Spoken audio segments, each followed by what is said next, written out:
예수 그리스도를 전하라. 예수는 그리스도이십니다.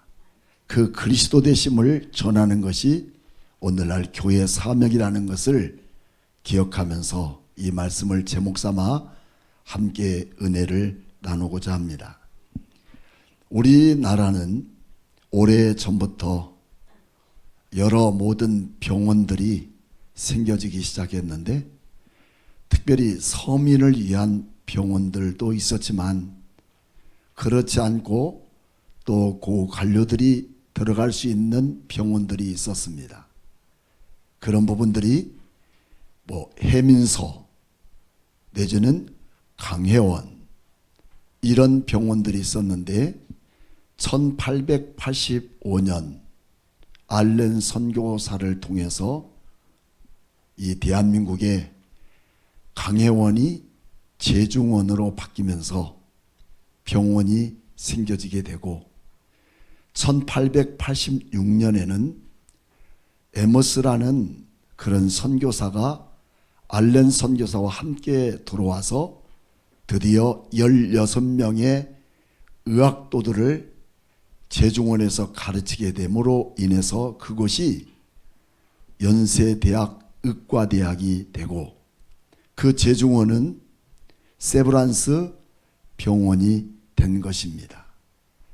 뿐만 아니라 오늘 우리나라가 오늘 이처럼 의학으로 유명해지게 된 동기에는 그들이 원하고 그들이 바라고 기도하면서 만들어졌던 그 병원들은 하나님의 사랑으로 모든 병든 자들이 치유받는 거룩한 목적을 두고 병원을 만들었기 때문에 오늘 우리는 몸이 아파도 건강한 몸을 갖고 오늘 또 주님의 사랑을 입는 성도들이 됨을 진심으로 감사를 드립니다. 세상 어느 민족이나 사람이 모이는 모든 곳곳에는 우리에게 주어지는 또 다른 아픔과 원치 않는 고통들이 있는데, 그것은 우리의 질병이라는 것이죠. 오늘 성경의 말씀을 보면 우리는 5장 12절 말씀부터 16절까지는 동일한 내용이 나오게 되는데, 이렇게 사도들에 의해서 성전 미문 앞에 구걸하던 안진뱅이를 구하고 일어서게 하고 고치는 사건 때문에 수 없는 사람들이 인산인해를 나누며 집에 돌아가지 않고 모여서 함께 은혜를 나누고, 그 은혜에 감격해서 하나님의 성전 앞에 모여있던 그들을 통해서 병 고치는 역사가 나타나게 됩니다. 이런 일로 인해서 베드로가 지나가기만 하면 어떤 병이 걸렸던 사람들도 고침받게 되는 거죠. 그래서 수많은 사람들이, 귀신 들린 사람, 또 고칠 수 없는 난치병들 모두 데리고 와서 베드로를 만날 수가 없으니까 베드로의 그림자만 덮이면 그냥 낫게 되는 거예요. 그럼 여러분, 얼마나 많은 사람들이 모였겠어요. 그런데 이 병 고치는 일들은 어느 특정된 사람의 전유물이 아니라 오늘날 예수 그리스도를 증거하는 공동체들마다 하나님은 고쳐주시고 치료하시고 새롭게 되어서 하나님의 거룩한 나라 위에 쓰임받는 하나님의 특별한 축복을 우리에게 주시는 것입니다. 아무리 훌륭한 사람도, 아무리 대단한 공부를 한 사람도, 아무리 재능을 가진 사람도 여러분, 몸이 아파버리면 아무 일도 못합니다. 세상에서는 돈으로 살 수 없는 것이 없을 정도로 세상에는 돈이 그렇게 좋아진 세상이 됐죠. 하지만 돈으로 살 수 없는 거 하나 있죠. 그것은 우리의 건강이에요. 이 건강은 돈으로 살 수 있거나 내가 지킨다고 되는 것이 아니라 우리의 건강 문제만큼은 하나님이 주신 축복으로 사는 우리 성도들이 되기를 축복합니다. 하나님의 건강이 있을지어다. 주님의 치유가 있을지어다. 하나님의 공동체가 모이는 곳곳마다, 예수 믿는 사람들이 모이는 곳곳마다 그곳에는 언제나 하나님의 치유의 역사가 나타났던 이적이 일어나는데, 그 이적을 우리는 표적이라고 성경에는 계속 말씀하고 있습니다. 예수님이 행하는 모든 것들은 기적이라고도 말하고 이적이라고도 말하지만, 예수님은 뭐라고 말씀하냐면 표적을 베풀었다고 말합니다. 왜 우리 주님은 기적이나 이적이라고 말하지 않고 표적이라는 것을 강조하고 있었느냐는 거예요. 그 표적은 우리 다른 말로 말하면 세미온이라고 합니다. 세미온. 근데 그 세미온이라는 말은 무슨 뜻이냐면 방향지시표입니다. 무슨 표? 방향지시표예요. 이것을 우리는 성경의 관조의 이적이라고, 그렇게 기적이라고 그렇게 표시를 하고 있어요. 왜냐하면 이 세상에 많은 사람들은 이렇게 공동체에 모일 때마다 무엇인가 예수 믿고 변화된 삶을 누리고 싶은 마음을 갖는 것은 당연하지만, 우리의 영적인 부분이나 또한 우리가 하나님을 바라보는 성령 충만한 변화와 변화된 모습을 나타나기보다는 우리의 이기적인 생각, 우리의 육신이 고침받는 것으로 더 만족을 추구하고 있는 이런 이적을 바라는 교회들이 세상에는 수없이 많았기 때문에, 우리 예수님은 그들을 고치시고 그들을 치료하시고 더러운 귀신을 쫓아내기도 하시는 그 일을 할 때마다 이것은 표적이다. 표적, 그것은 이적을 바라보는 것으로 끝이 아니라 반드시 우리 주님이 표적을 나타내는 이유는 방향이 있다는 거예요. 목표가 있다는 거야. 그 목표는 예수 그리스도가 누군지 아느냐, 너희를 고치시고 치료하는 이가 누군지 아느냐, 장차 도래될 영원한 하나님의 나라, 새하늘과 새 땅에서 주인이 되실 그분을 만날 예수 그리스도가 오늘 우리의 인생의 모든 질병을 고치시고 우리의 인생의 모든 죽음을 다시 부활하게 하시는 하나님의 능력임을 우리에게 보여주고 있어요. 오늘도 내일도 변함없이 우리 성도들의 모든 삶 속에 이런 표적이 있을지어다. 이 일을 통해서 수많은 사람들이 모여들고 인산인해로 사람들이 부쩍이고 있는 모습을 지금 예루살렘에 이런 현상이 나타나고 있는 거예요. 근데 그런 놀라운 표적은 누구 이름으로? 누구 이름으로? 예수 그리스도 이름으로 나타나는 것입니다. 그 일을 누가 하고 있느냐면 베드로와 요한과 다른 사도들이 모두 마음을 같이해서 수많은 환자들, 병자들, 귀신 들린 사람들, 그동안 아프고 고달프고 어려운 모든 문제를 갖고 있는 사람들을 우리 주님은 사도들을 통해서 이런 기적적인 역사들이 나타나고 있는 거예요. 모든 사람들이 소망하고 원하고 바라는 것들은 내 욕구에 대한 만족, 내 어려움에 대한 문제를 해결하는 것에 목적이 있다면, 분명한 것은 우리의 삶 속에 말씀으로 사는 것보다 더 귀한 것은 없다. 그 말씀은 예수 그리스도라는 것을 잊어서는 안 되는 겁니다.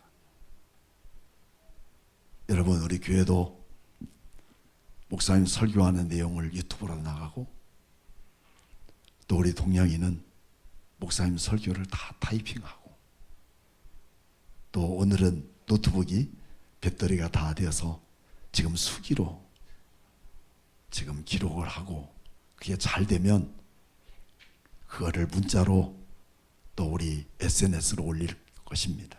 왜 그런가? 목사님의 의도하고 있고, 목사님이 원하는 것은 뭐 다른 거 자랑할 거 없어요. 우리의 진정한 목적은 말씀 속에 일하시는 예수 그리스도, 그분만이 우리의 참된 삶을 누릴 수 있는 거룩한 은혜이며 축복일 수밖에 없습니다. 그때의 많은 대제사장, 오늘 17절에 나오는 내용, 그리고 사두개인, 이런 바리새인, 이런 사람들은 당시에 로마의 지배 아래에 있던 종교 지도자들이었어요. 이들은 하나님께서 주신 종교 지도자로서의 그 의무를, 사명을 잃어버리고 세상 물질에 눈이 얻어버린, 패권에 눈이 얻어버린 이런 종교 지도자들은 자기의 밥줄이 이제 끊기게 되었고, 수많은 광신자 같은 사람들이 모여서 이곳저곳에서 병 고치는 기쁨을 누리는 그 모든 함성 소리에 정치적인 영향을 미칠까봐 두렵고 떨면서 난리가 난 것입니다. 그래서 베드로와 요한과 그리고 다른 사도들을 잡아서 옥에 가둬버립니다. 옥에 가두는데 무슨 죄로 옥에 가두는가 하는 거예요. 그 제목이 뭐냐? 여러분, 우리 성경을 보면서 성경 속에 무엇을 말씀하고 있는가를 잘 찾아야 돼요. 그 제목은 여러분 성경 5장을 보면 28절 말씀을 보면, 이르되 우리가 이 이름으로 사람을 가르치지 말라고 언급하였으되 너희가 너희 가르침을 예루살렘에 가득하게 하니 이 사람들의 피를 우리에게로 돌리고자 함이로다 라고 말합니다. 너희들은 분명히 예수 그리스도란 이름을 전하지도 말고 가르치도 말라고 했는데 이렇게 그만 예수를 너희가 전하니 이 제목으로 그들을 감옥에 가두게 되었다는 것입니다. 감옥에 가두었지만 그들의 힘과 세력으로 절대 하나님의 일을 무너뜨릴 수가 없게 된 거죠.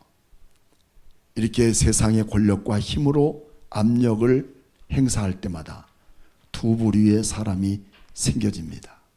하나는 그 압력 앞에 쩔쩔매면서 어떻게 하면 목숨을 부지할까 염려하고 걱정하는 사람이 있는가 하면, 그 압력을 넘어서 또 다른 진리를 찾아가는 사람이 있다는 거예요. 성경 한번 찾아볼까요? 로마서 8장에 있는 말씀, 6절과 7절 말씀을 로마서 8장에서 한번 찾아보도록 하겠습니다.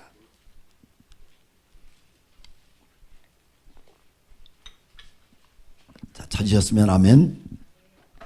한 명밖에 없네. 찾으셨으면 아멘.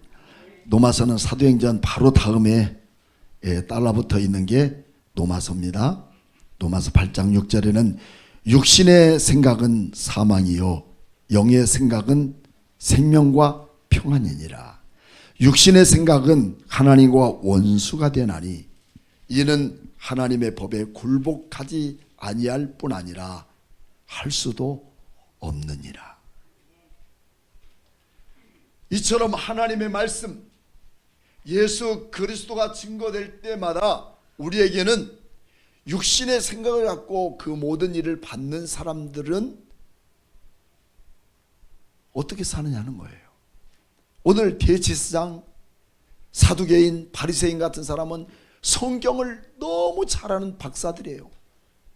율법을 가르치는 선생들입니다. 그런데도 이들은 예수 그리스도를 증거하는 일을 통해서 육신의 생각을 갖고 그 말씀을 받으니 화가 나고 분노가 생기고 그 베드로와 요한 사도들을 옥에다 가둬버리고 너희들은 반드시 예수의 이름을 전하지 말라고 했는데 왜 전했냐는 거예요. 그 제목으로 감옥에 가둬버리고 맙니다. 하지만 6절 말씀 뒤에는 영의 생각은 생명과 평안이니라. 성령으로 사는 사람들은 언제나 우리의 삶 속에 평안과 생명의 능력이 있는 거예요. 허탄한 것들을 위하여 생명 없는 것들을 위해 사는 게 아니라 생명을 위한 삶을 사는 그 사람들은 성령에 의해 사는 사람들이라는 거죠. 그래서 사도들을 옥에 가두었더니 18절 19절 말씀, 본문 사도행전 5장 18절 그 19절, 주의 사자가 밤에 옥문을 열고 끌어내어 가서 성전에 서서 생명의 말씀을 다 백성들에게 말하라. 이처럼 감옥에는 하나님의 천사를 보낸 하나님의 편지가 사도들에게 임한 것입니다. 그들을 옥문을 열고 끌어내주고 그 다음에 성전에 서서 이처렇게 시퍼럽게 대제사장들과 사두개인이 그들을 죽이려 하는 칼날 앞에 성전에 서서 생명의 말씀을 다 백성들에게 전하라는 명령의 편지가 떨어진 것입니다. 여러분, 얼마나 두려울까요? 얼마나 무서울까요? 죽을 수도 있는 이런 위협 앞에서 사도들은 천사가 그 옥문을 열어 풀어줌으로 나가서 성전에서 복음을 전하게 된 것입니다. 그것을 알지 못했던 대제사장과 서기관들은 사람을 보내서, 쫄병들을 보내서 감옥에 그 사도들이 어떤 모습으로 있는지를 점검하고 보고하도록 명령을 내렸습니다. 그래서 그 병사들은 가서 감옥에 가보니 밖에 옥문을 굳게 사병들이 지키고 있었어요. 그리고 옥문을 열어보니 갇힌 사도들이 옥속에 있었어요, 없었어요? 한 명도 없는 거야. 너무 깜짝 놀라서 나가서 그 대제사장에게 그 상황을 보고하게 됩니다. 그것이 23절.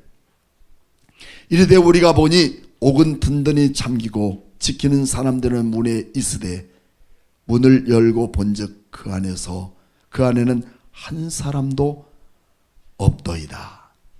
성전 맡은 자와 대제사장들이 이 말을 듣고 가여 일이 어찌 될까 하여, 여기서 어찌 될까 한다는 것은 이 정치적인 새로운 패러다임을 바꾸는, 다시 말하면 대무브먼트, 데모의 사건이 벌어진 거예요.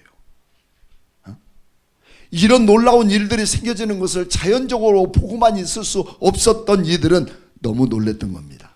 그래서 성전 맡았던 자와 제사장들이 이 말을 듣고 가여 일이 어찌 될까 하였더니 사람이 와서 알리되 보소서 옥에 가두었던 사람들이 성전에 서서 백성들에게 예수는 그리스도야, 유태인들이 죽인 예수는 죄인의 예수가 아니라 다시 살아나셔서 우리를 구원하시고 우리의 모든 질병과 지약과 악한 영들의 권세에서 반드시 살릴 수 있는 영이신 예수 그리스도만이 참된 구세주이시다. 여러분들도 그렇게 믿습니까? 왜 이처럼 사도행전 그리고 교회 시대가 시작되면서 이처럼 예수 그리스도를 강조하고 있는가? 또 4장 12절 말씀에는 분명히 말씀하셨어요. 다른 이로서는 구원을 얻을 수 없나니 천하 인간의 구원 얻을 말은 다른 이름을 우리에게 준 일이 없다. 그 이름은 오직 예수 그리스도 뿐이시다. 여러분들도 이 약속의 사실의 말씀을 믿으십니까? 우리 성도들 좀 아멘도 좀 크게 하라고 했는데 아멘이십니까? 아멘. 여러분, 우리가 예수 그리스도밖에 없는 거죠. 이렇게 예수 믿다가도 어떤 사람들은 잘못된 꾀에 빠져서 신천지에 빠지고 어머니 하나님 교회에 빠지게 되고, 왜 그럴까요? 이 말씀을 바로 알지 못해서 그렇다는 거예요. 잘못된 길만 빠지면 어떻게 해요? 예수는 없다. 내가 아무리 찾아봐도 예수는 보이지 않는다. 그리고 여러분요, 다 이런 사람들이 다 예수 믿은 사람들이에요. 이번에도 전도하면서 예수 믿으세요 가면서 전도용품을 주니까 안 받아요. 마지막 끝까지 가면서 예수 믿으러 가니까 뭐라고 하냐면 나도 예수 믿었다고. 그 말은 무슨 말일까요? 나도 예수 믿었지만 그곳에는 예수가 없다는 거예요. 상처받은 그 마음들.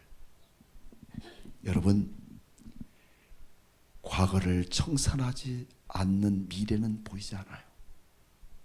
우리가 받고 있는 상처, 우리가 갖고 있는 아픔, 그 모든 일을 해결하지 않을 때에는 절대로 천국이 보이지 않습니다. 그것을 누가 지배하고 있는가?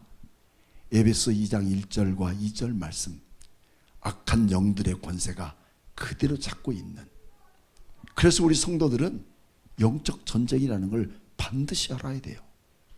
여러분들은 영적 전쟁의 군사들입니다.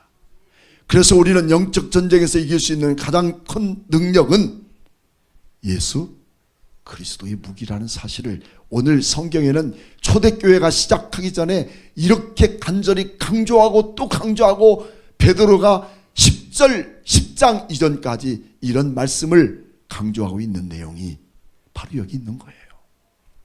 그래서 교회의 기본은 무엇이냐? 절대적인 기독론이에요. 그것은 예수 그리스도라는 사실입니다. 믿습니까? 주 예수 그리스도밖에 없는 것을 믿죠? 이런 말씀을 지금 전하고 있는 겁니다. 우리가 예수의 이름으로 전하지 말라고 금했거늘 너희는 왜 끝까지 이 예수의 말씀을 전하자는 사실입니다.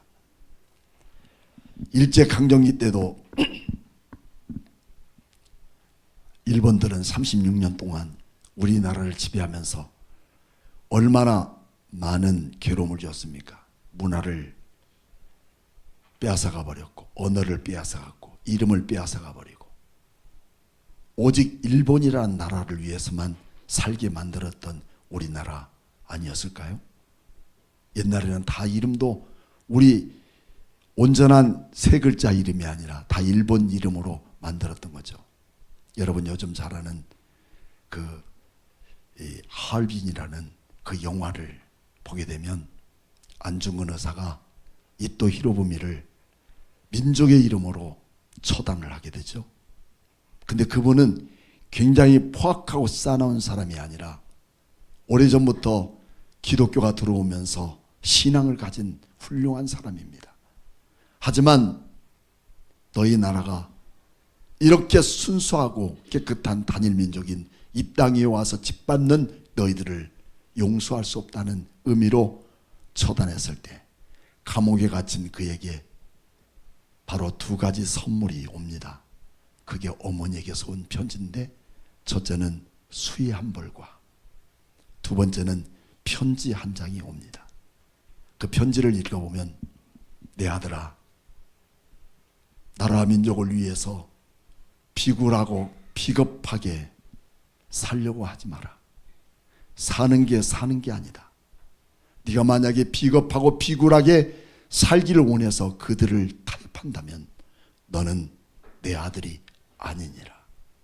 두 번째는 그러므로 내가 너에게 이 수의를 보내니 이 수의를 입고 장엄하게 나라 민족을 위해 죽을 때 이 나라는 독립의 촉매자가 되어서 반드시 대한민국이 다시 살아날 것이다.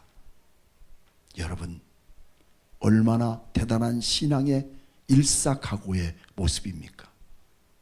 하지만 오늘 여러분들은 예수밖에 없는 우리의 모든 마음속에 온갖 세상 것으로 타협해버리고 혼합된 신앙으로 오늘 또 예수 아니면 얼마든지 살 수 있다는 이런 모습의 당위성을 갖고 살아가는 그들 앞에 사도 베드로와 그 모든 사도들은 그들이 아무리 칼로 억압하고 죽음의 현장에 몰아내몰아도 그것을 굴복하지 않는 분명한 이유는 어머니 편지가 아니라 우리 주님이 주신 편지 너희는 성전에 가서 외쳐 복음을 전하라.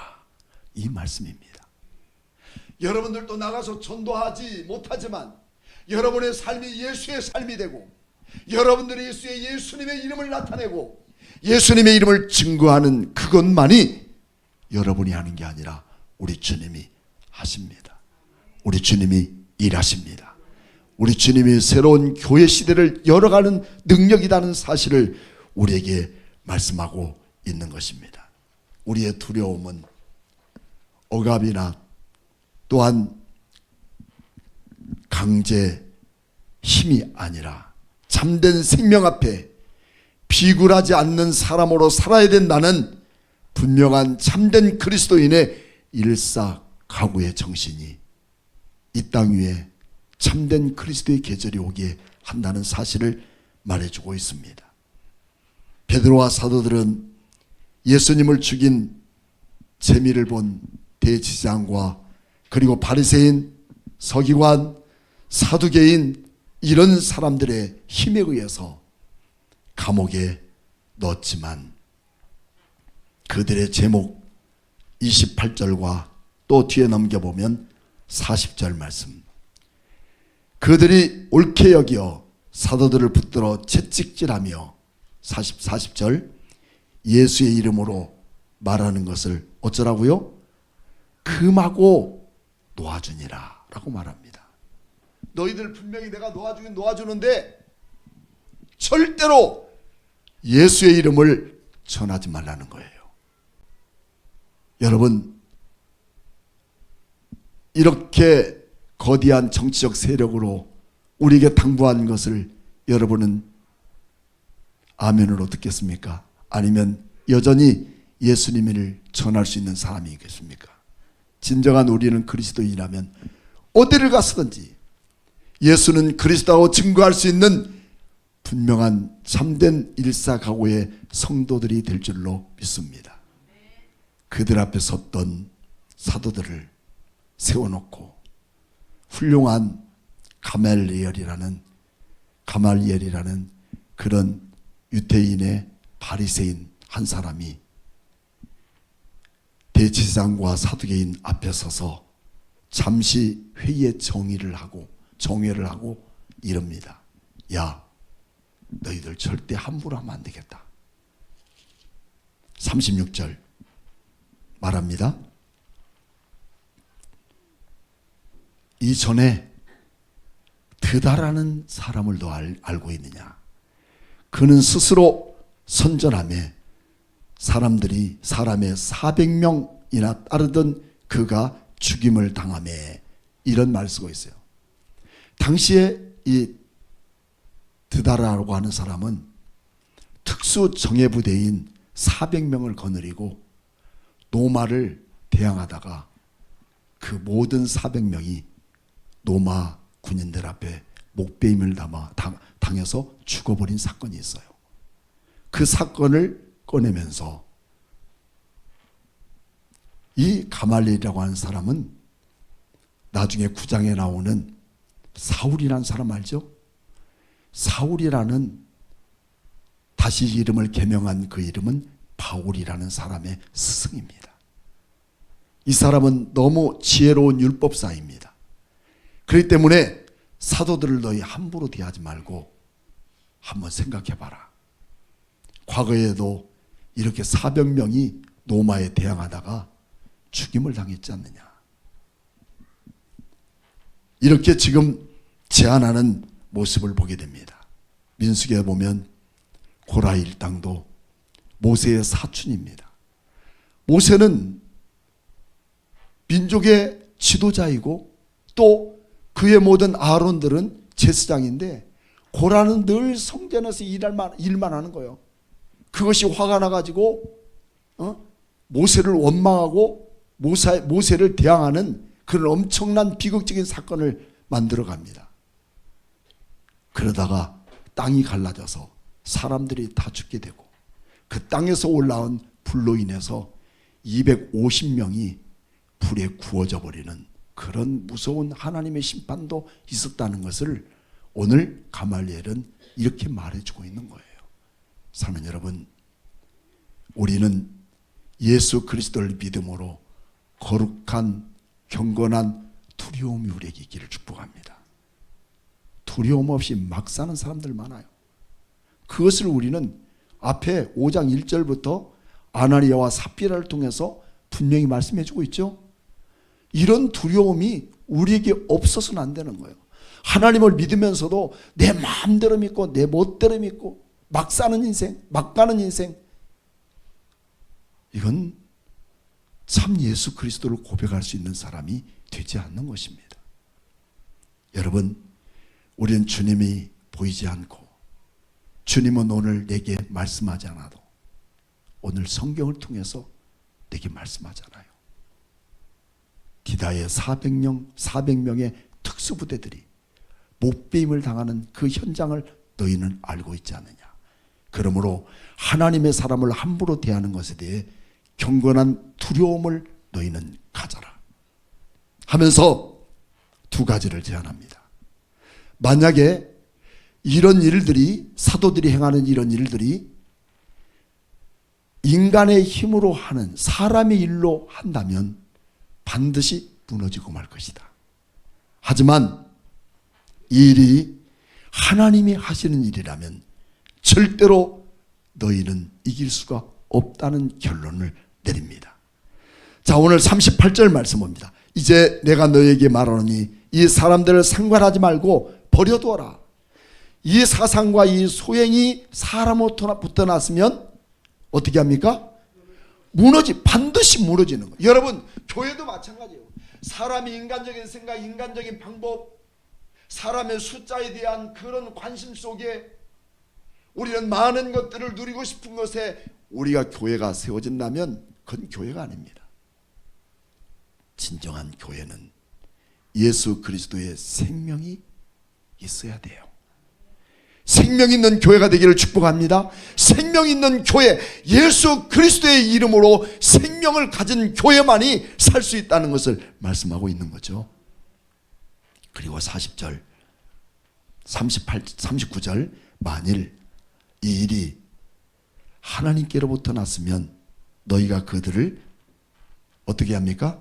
무너뜨릴 수 없겠고 도리어 하나님을 대적하는 자가 될까 하노라. 두 가지 무서운 말씀을 여러분, 바리새인 중에 가말리엘이라는 사람이 오늘 그들에게 가르치고 있어요. 오늘 우리에게도 예수 믿으면서 수없는 막가는 인생으로 살아가는 사람 많지만 주님은 오늘 또 우리에게 거룩한 두려움을, 또한 우리에게 경건한 두려움이 내 안에 있어지는 것은 너무 큰 은혜임을 알고 우리의 잘못된 길에서 돌아서서 하나님의 뜻과 주님의 방법대로 살아갈 수 있는 이 믿음만이 우리가 앞으로 주님의 은혜로 살아가는 축복된 사람의 길이 된다는 사실을 우리에게 말씀해 주고 있습니다. 그리고 그들을 놓아주죠. 놓아주면서 그들에게 부탁하는 것은 너희들 채찍하면서 예수의 이름으로 너희들 절대 말하는 것을 금해라. 그리고 놓아줍니다. 근데 마지막 절 42절 말씀 우리 같이 한번 읽어볼까요? 시작. 그들이 날마다 성전에 있던 집에 있던 예수는 그리스도라고 가르치기와 전도하기를 그치지 아니하니라. 여러분, 우리가 가져야 할 가장 귀한 일삭하고 예수 그리스도만을 위하여 살아가는 길밖에 없다는 사실을 믿고 때를 얻든지 못 얻든지 예수를 증거할 수 있는 아름다운 믿음이 우리 모든 성도들이 함께 있기를 주님의 이름으로 축복합니다.